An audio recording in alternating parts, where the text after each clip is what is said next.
साधना इथं आपल्याकडे कार्यक्रम आहे. येत नाही याला.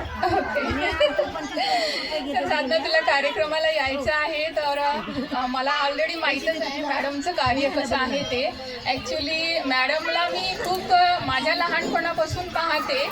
इथेच होत्या विभूते मॅडम. जेव्हा आल्या तेव्हा लहान लहान मुलं होती, अगदी छोटी छोटी बाळ होती. आणि तेव्हा मॅडमना शिक्षणाचा खूप छंद होता.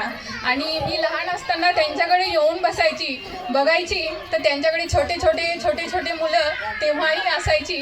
तेव्हा मॅडम ट्युशन घेत होत्या. आणि आज मॅडमच्या या ट्युशनच्या याचं रूपांतर खूप मोठ्या जिजामातासारख्या इंग्लिश मीडियम स्कूलमध्ये रूपांतरित झालेला आहे. हा त्यांचा अत्यंत प्रामाणिक आणि खडतर प्रवास आणि एकटीचा प्रवास. विशेष म्हणजे एक महिला म्हणून मला खरंच त्यांचा खूप स्वाभिमान वाटतो.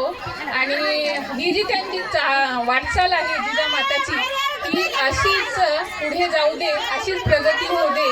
आणि तुमची जे आहे महिलांना सांगायचं आहे मला की तुमच्या मुलांवर चांगले संस्कार करा. चांगल्या संस्कारामध्ये करत असताना हा मोठा अरे त्याने असं केलं, त्याने तसं केलं, तुला अजून काहीतरी करायला हवं, असं त्या लेकरांचं मानसिक खच्चीकरण कधीही करू नका. हे तू करू शकतेस, हे तुझं बरोबर आहे, इथे थोडंसं चुकतं आणि इथं तुझी चूक सुधारायला हवी. म्हणजे मुलांवर संगोपन करताना त्याला प्रोत्साहित करण्याचा प्रयत्न करा, ना की त्याची तुलना कुठल्या मुलांबरोबर करू नका.